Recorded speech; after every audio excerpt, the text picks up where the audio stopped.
Magpasalamat ka nga, may trabaho ka, pero reklamo ka ng reklamo. Alam mo ba, isang malaking biyaya yan na binigay sa iyo ng Panginoon kasi binigyan ka ng pagkakataon na magtrabaho, binigyan ka niya ng lakas para gawin ang mga bagay na to, pero anong ginagawa mo? Puro ka reklamo. Tapos, pag meron naman kayong ulam, ang ulam ninyo ay tuyo, itlog, na yung mga ulam na paulit-ulit, dapat magpasalamatan mo si Lord unang-una.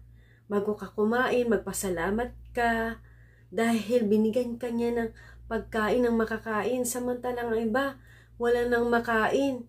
Halos yung iba na namamalimos na para lang may makabili ng pagkain.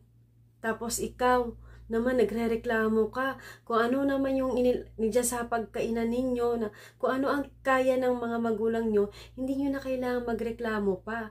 Kung ano yung magkainan dyan, ang malaga ay wala kang sakit, malakas ka.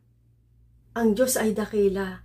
Binibigyan niya lahat ng ating mga pangangailangan. Alam niya kung ano yung kailangan natin.